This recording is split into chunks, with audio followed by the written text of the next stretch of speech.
আসসালামু আলাইকুম। Hello guys, কেমন আছেন আপনারা?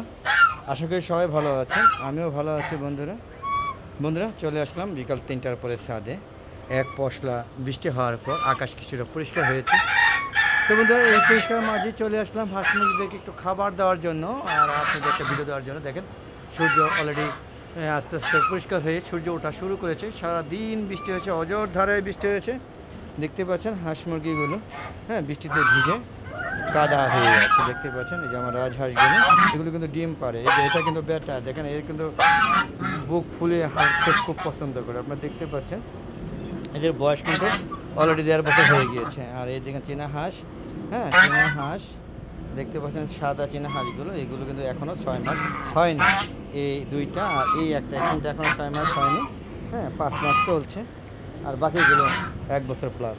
এই যে হলো আমার ছাদে হাঁস মুরগিগুলোকে দেখানোর চেষ্টা করছি। তো চলুন একটু কবুতর শেড থেকে একটু ঢু মেরে আসে। দেখি আমার কবুতরগুলো মরক লেগে অলরেডি মরা শুরু হয়েছে, ট্রিটমেন্ট চলছে বেশ কিছুদিন ধরে, এখনও এইভাবে সুস্থ হয়ে ওঠেনি। দেখতে পাচ্ছেন সবাই খাওয়া দাওয়া ব্যস্ত। যেখানে ওদেরকে খাবার দেওয়া দরকার সেখানে খাবার দিয়ে দিয়েছি। দেখেন এই দেখেন কবুতর মরে কুই পড়ে আছে, একটু দেখেন। অনেক কবুতর মারা গিয়েছে, আপনারা দেখতে পাচ্ছেন। এটা মারা যায়নি, তবে যাওয়ার পথে আর কি। দেখেন অনেক কবুতর মারা গিয়েছে, দেখেন। তারপরও এখন কবুতর নেই। আগে ভিডিওতে দেখবেন যে কবুতরে ভিন করেছে, সেই ভিন এখন আর নেই। এখন আছে, তাও মোটামুটি কম না, কিন্তু মারা গেছে প্রায় 200 হয়ে গেছে, 200 মারা গিয়েছে। আর এখানে যা আছে সব মিলে হয়তো বা 1-150 আরও আছে, মানে ওদেরকে বেশিই মারা গিয়েছে। দেখতে পাচ্ছেন আগে খাবার দেওয়ার সাথে সাথে 5 মিনিটের মধ্যে খাবারগুলো শেষ হয়ে যেত, আর এখন শেষ। এই বর্ষাকালে অনেক বছর পর, প্রায় 4 বছর পরে এবার মরক লেগেছে। কখনো এত মরক লেগেনি। একবার লাগছিল, তারপরে আমি পশু হাসপাতাল থেকে ওষুধ আনছিলাম। ওষুধ আনার পরে 3 দিন পরে তারা সুস্থ হয়ে গিয়েছে। কিন্তু এখন আমি পশু হাসপাতালে যাইনি। তো ওই মুরগি যে ওষুধ দিই, সেই ওষুধ দিয়ে চিকিৎসা চলছে। যদি একদম ভালো না হয় তখন বাধ্য হয়ে হয়তো যেতে হবে পশু হাসপাতালে। আসলে পশু হাসপাতালে এখন ওই আগের মতো ফ্যাসিলিটি পাওয়া যায় না। আগে ওষুধ লিখে দিত, ভালো কাজ করতো।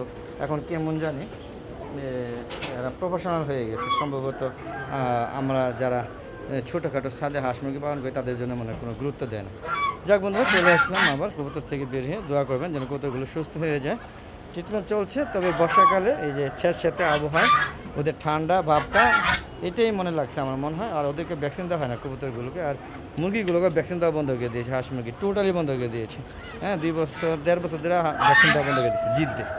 ভ্যাকসিন দিলেও ওদের মানে রোগবালা আরও বেশি হয়, তাই দিই না। শুধু কষ্ট করে টাকা খরচ হবে, আবার রোগবালা বেশি হবে, যার কারণে আর দেওয়া বন্ধ করে দিয়েছে। কিন্তু দেখতে পাচ্ছেন আকাশ কিন্তু আবারও মেঘলা হয়ে আসছে।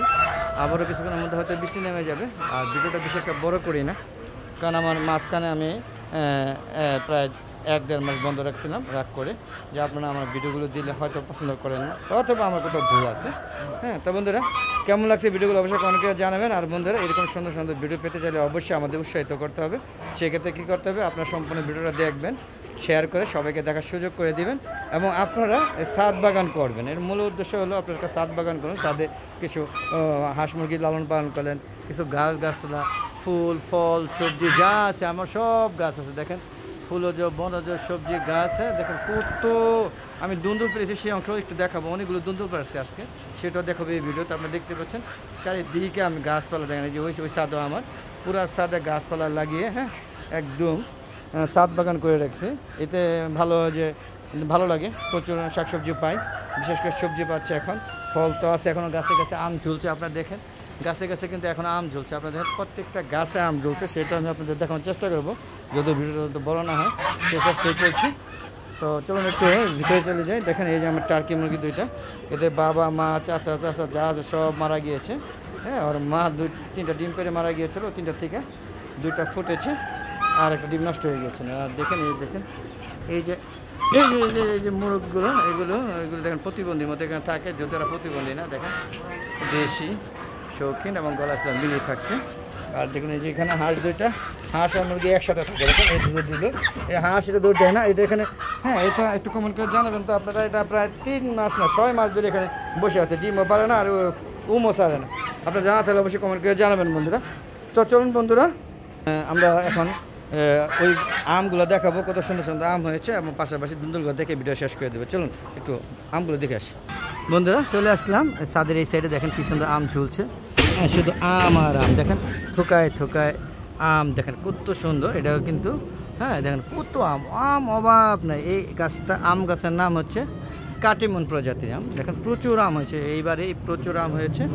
আমাদের দেখানোর চেষ্টা করছি, প্রচুর আম হয়েছে, দেখেন ঠোকায় ঠোকায়। হ্যাঁ ওই গাছও আম হয়েছে, আমের অভাব নেই আল্লাহর রহমতে।